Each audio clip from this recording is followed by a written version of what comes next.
Greetings and welcome to my channel. This is Sorcerer Tal. You can also find me on Facebook in the Sorcerers Guild. Today on Magical Theory, we are going to be discussing advanced techniques for achieving a lucid dream, and then we will also go over a few techniques you can use to not only ensure that once you have achieved a lucid dream that you can achieve future lucid dreams in the future. We will also go over a few tools that you can use while you are in the lucid state. Okay, so I will be going over 3 separate techniques for achieving a lucid dream. The first is the dream tattoo, which we have discussed in previous videos, but we will be getting more in detail on that. Again, the dream tattoo is when you create a mark on your astral form that you can check to see if you are dreaming or not. The second technique we will discuss is various ideas on how to create a dream through spellcraft. And then we will also discuss achieving a lucid dream through outside help, such as summoning a guide or other spirit to come into your dream and help you achieve a lucid dream. But we will also discuss using created beings, such as tulpas, to enter your dream and help you achieve a lucid state. Okay, so let's go over those 3 techniques first before we get into things to do once you are lucid. The first one that we'll be discussing is the dream tattoo. A dream tattoo, as I said, is when you create a mark on your astral form that you can then check to see if you are dreaming. The idea here is that you can use a sigil, such as your personal sigil or the S1 sigil, or even something as simple as a check mark or a line that you have created on your astral form, and then you check throughout the day to see if that form is there. What you do with this is take something like your wand and then charge it, put the energy through it, and then create a mark. I would suggest on the inside of the wrist because it's an easy spot to check. And then, like I said, create a mark like your personal sigil. Don't actually mark your skin. You want to imagine it into place. Imagine the energy creating the mark on your forearm, on the inside of your wrist, and then you will check it throughout the day. You want to check this a lot. There are several reasons for that. The first is the more often you check it, the more likely it is to be there, and the more likely you are to then realize you are looking at your astral form and are in a dream. But also, the more often you check it, the more your mind is going to think of it being there on your astral form. That more that idea is going to cement into your mind so that the form of the sigil on your wrist becomes more cohesive. Once it has created cohesion, it will be more easy to see and it will be more likely for you to check. And then when you see the sigil, your mind will tell you, oh, I am in a dream, and you will then enter a lucid state, because you have created the trigger in your mind of seeing the sigil entering a lucid state. So that you want to check it often using repetition. And that will be a theme throughout all 3 of these methods, repetition. Okay, so let's get in then to the idea of spellwork for creating a lucid dream. This could be as simple as creating a sigil that you could use using the letters L and D. I created a sigil myself from this, as you can see.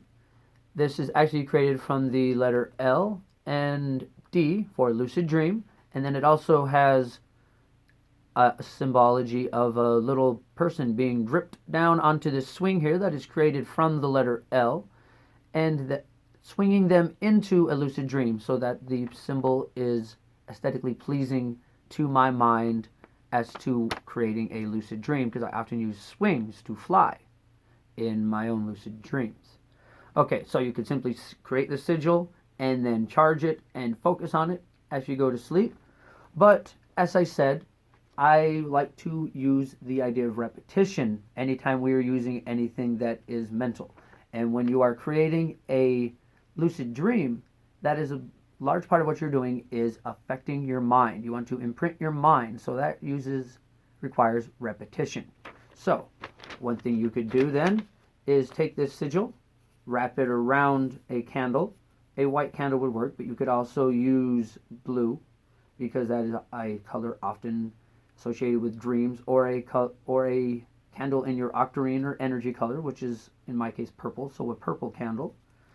And then what you would do is affix the sigil to the candle, and then every night as you go to bed, you would look at the sigil, think on what it is, light the candle, make the intent of, I will have a lucid dream. Speak that intent directly into the candle flame, and then blow the candle back out just before you go to sleep. And continue to do this nightly until a lucid dream is achieved. You could also, of course, get much more complex with this. You could create a bracelet with your dream sigil on it, weaving it with thread, and with each knot, using Celtic knotwork, tie each knot of the loop saying, I will have a lucid dream, and tie the knot. I will have a lucid dream, and tie the knot. And you could continue doing that, affix the sigil to the middle, and wear it as a bracelet, combining the two ideas. In that case, you would want to believe that the sigil is going to light up and be bright in a dream and just look like a simple charm when you are conscious. This will help your mind into that state, and it creates the repetition between the two, and you actually have something on your wrist reminding you about it daily, so that helps with the cohesion aspect of the sigil, as well as giving it a physical vessel, making that, joining the two concepts and making it more powerful. There is also dream pillows you can make, where you would make a pillow and then stuff things inside of the pillow, such as the sigil that we have discussed. You could also use valerian root and different herbs that are considered conducive to a lucid dream, such as ancestor, if you don't mind the smell of black licorice. And of course there are several other methods you could use, but let's go ahead now and go on to the idea of outside help to achieve a lucid state. There are several gods that you can call upon. A quick Google search would find a plethora of many different gods that people have used to achieve a lucid state. And in fact, even those not mentioned as achieving a lucid state are often capable of drawing you into that state if you call out to them, simply because they need you to be in that state to communicate with you. So often, simply calling to a god to come into your dreams will evoke a lucid state into you when that god comes to you. You could also call out to a beloved ancestor that is passed on, and through the ancestry work that we have discussed in previous videos, make contact with one of these ancestors and ask them to come and awaken you during your dream.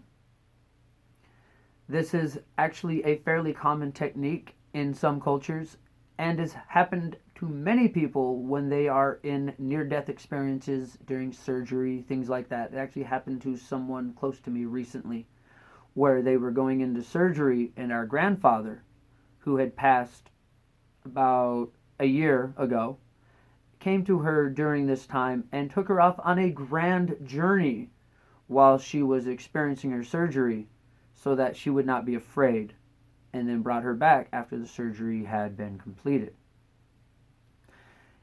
And then, of course, there are guides that you can call upon. You can call upon your spirit guides if you work with totems and ask them to help you achieve a lucid state.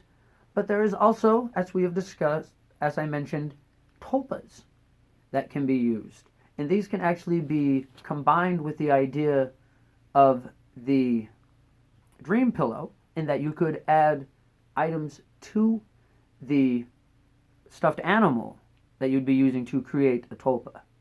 Because that would be the basic concept, is you take a stuffed animal, such as my friend Ribbit here, who is one of my tulpas that I use as a guardian spirit. That's why he has the big teeth. And he actually has a spot in him where you can put sigils and things like that for work that I am doing. And if I am needing to use Ribbit for anything, I put a sigil in there of what I want him to work with me on, and I then go to sleep with him, just like a kid would take his teddy bear to sleep. and then once I go to sleep, Ribbit helps me awaken into a lucid state, and we go and fulfill whatever task I have placed in his mouth. Okay, so those are the 3 techniques that I wanted to discuss. Now, once we have gone lucid, what can we do to help get future dreams lucid? One of the most important things that you can do in this area is create what is known as a dream platform. For this, you'll often want to use your personal sigil, but you want to create an area that you come back to over and over again. This is your dream platform.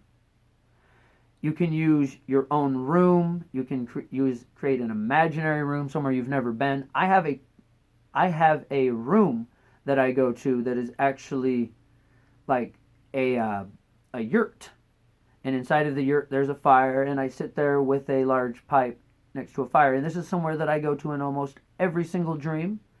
After I go to the S1 sigil, which we have discussed before, because I do go there on a nightly basis as well. I'll go to the S1 sigil, and then I have my own space that is the yurt that I go to, and then from there I can go to any place that I want. Once I have achieved entering these places, which I do in almost every dream, I am automatically brought into a lucid state. Okay, so how you create your platform is you can either visualize the S1 sigil, go there, and then from there create your platform, or you can simply create it on your own. But what you want to do is use your personal sigil and put it in front of you. Visualize yourself putting it in front of you in the dream. Simply put it in front of you in the dream, wherever it is that you want to create your platform. And then you can imagine things growing from it. Entire buildings, you can make the entire room grow from it. Or, like I said, if you want to use, for example, your bedroom, you would then enter your dream bedroom. You would imagine yourself going into your bedroom and place your personal sigil there and simply familiarizing yourself with it. Allowing your personal sigil to pump its energy out into the room and contact all of the things that are in your room. Make contact with them in an energy wise.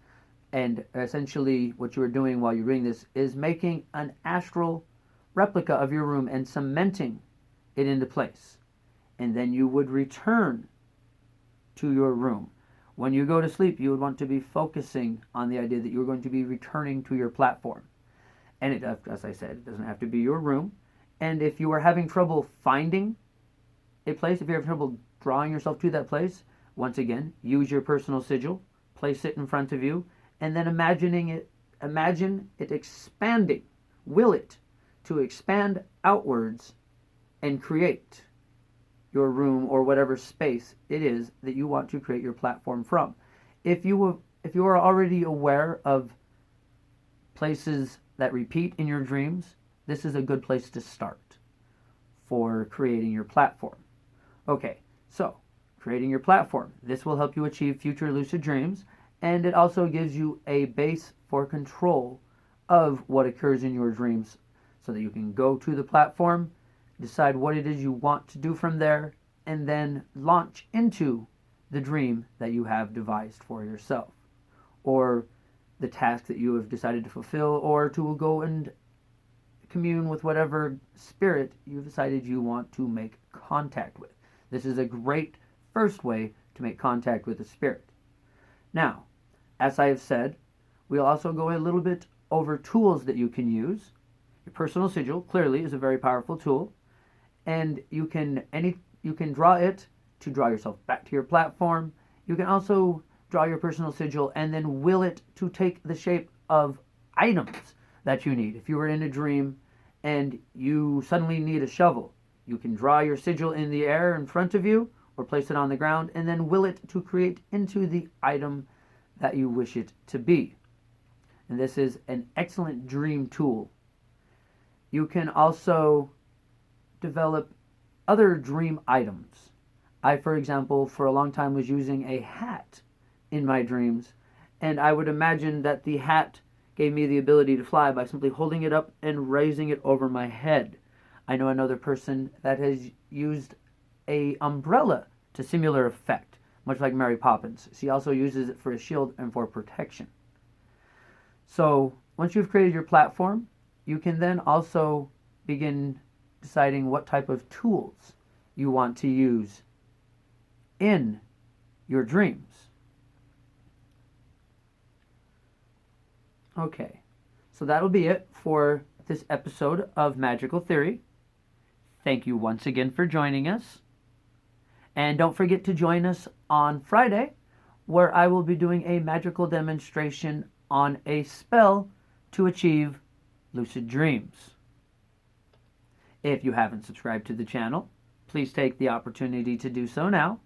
Until then, bright blessings and an interesting fate. This has been Sorcerer Tell.